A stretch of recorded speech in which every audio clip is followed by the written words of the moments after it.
సింగరేణి కార్మికుల సొంతింటి పథకం అమలు కొరకు అన్ని యూనియన్లు కలిసి రావాలని సిఐటియు రాష్ట్ర ప్రధాన కార్యదర్శి మంద నరసింహరావు కోరారు. గోదావరిఖని ప్రెస్ క్లబ్ లో గురువారం ఏర్పాటు చేసిన విలేకరుల సమావేశంలో సిఐటియు అధ్యక్షులు తుమ్మల రాజారెడ్డితో కలిసి మాట్లాడుతూ కార్మికునికి సొంతింటి పథకం అమలు చేయడం మూలంగా యాజమాన్యానికి, కార్మికునికి, ప్రభుత్వానికి కూడా ప్రయోజనం ఉంటుందని తెలిపారు. సింగరేణి యాజమాన్యం ఆధీనంలో ఉన్న చాలా క్వార్టర్లు అన్యాక్రాంతమవుతున్నాయని, కొన్ని కబ్జాదారుల ఆక్రమణ చేస్తున్నారని అన్నారు. సింగరేణి యాజమాన్యం 40 సంవత్సరాలు పైబడిన క్వార్టర్లను కూల్చి ఖాళీ స్థలాన్ని కార్మికునికి కేటాయిస్తే ఆ స్థలంలో కార్మికుడు వడ్డీ లేని రుణంతో తన సొంత ఇంటిని నిర్మించుకునే వీలుంటుందని తెలిపారు.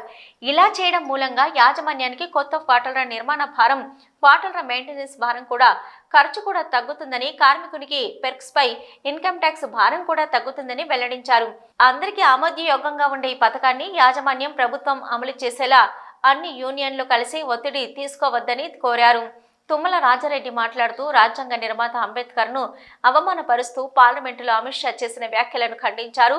నిండు పార్లమెంటులో అంబేద్కర్ ను అవమానిస్తూ అమిత్ షా చేసిన వ్యాఖ్యలను పరిగణలోకి తీసుకొని ప్రధాని నరేంద్ర మోదీ అమిత్ షాపై చర్యలు తీసుకొని ఆయనను మంత్రి పదవి నుంచి బర్తరఫ్ చేయాలని డిమాండ్ చేశారు. సింగరేణి కార్మికులకు ఎన్నికల ముందు అన్ని యూనియన్లు, పార్టీలన్నీ కూడా వాగ్దానం చేసి సొంత ఇంటి పథకాన్ని అమలు చేస్తాం, పెర్క్స్ మీద ఇన్కమ్ ట్యాక్స్ని మాఫీ చేస్తామని చెప్పినాయి. కానీ సంవత్సరమైనా ఇంతవరకు వాటిని అమలు చేయట్లేదు. దీని మీద సిఐటి సుదీర్ఘంగా పోరాటం చేస్తూ ఉన్నాం. ఇప్పుడు మళ్ళీ కూడా ప్రభుత్వం మీద ఒత్తిడి తీసుకురావడానికి, అట్లాగే గెలిచిన యాజమాన్యం మీద, గెలిచిన సంఘాల మీద ఒత్తిడి తీసుకురావడానికి కూడా మళ్ళీ సింగరేణి వ్యాప్తంగా పెద్ద కార్యక్రమం చేస్తూ ఉన్నాం.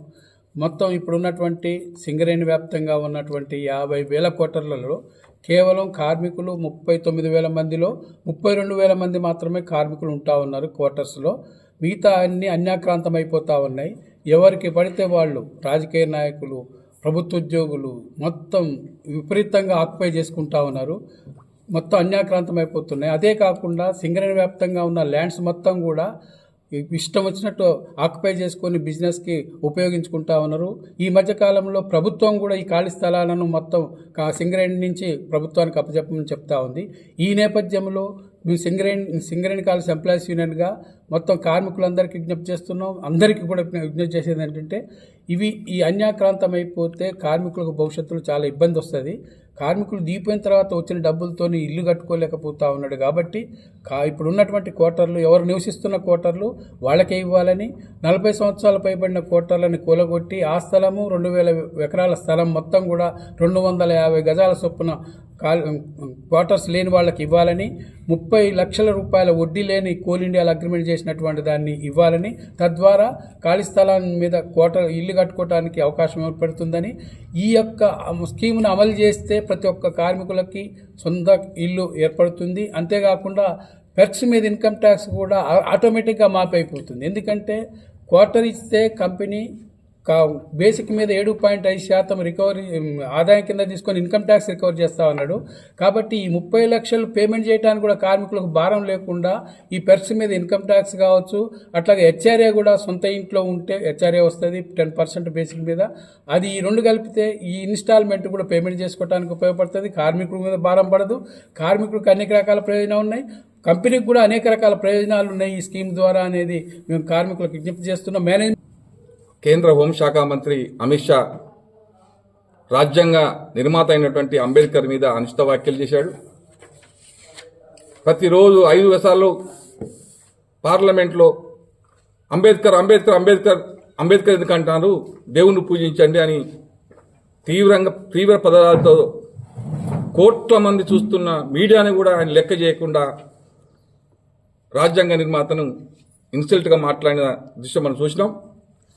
బీజేపీ ప్రభుత్వం వచ్చిన తర్వాత రాజ్యాంగాన్ని మార్చడమే కాకుండా ఇవాళ అంబేద్కర్ రాజ్యాంగాన్ని రాసిందని మర్చిపోయి ఆయన ఆనవాలు లేకుండా చేసే ప్రయత్నాలు కూడా బీజేపీ ప్రభుత్వం చేస్తుంది. దళిత వర్గాల ఓట్లు కావాలనుకుంటేనే, దళితులు దగ్గర తీసుకుంటూనే దళితులకు సంబంధించిన హక్కుల కోసం కొట్లాడిన అంబేద్కర్ గురించి ఇలా నీచంగా మాట్లాడడం దురదృష్టకరం.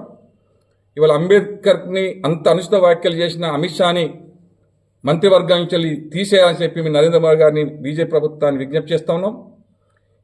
ఇదే స్ఫూర్తి కనుక ఇట్లనే కొనసాగిస్తే రాబోయే కాలంలో వీళ్ళు రాజ్యాంగ నిర్మాత ప్రపంచమంతా ఆరాధిస్తున్నారు. అంబేద్కర్ విజ్ఞానవంతుడని, మేధావని ప్రపంచమంతా ఆరాధిస్తున్న సమయంలో ఇండియాలో ఒక పార్లమెంట్లో అత్యుత్తమమైన వ్యక్తి ఇట్లా మాట్లాడటం దురదృష్టకరం.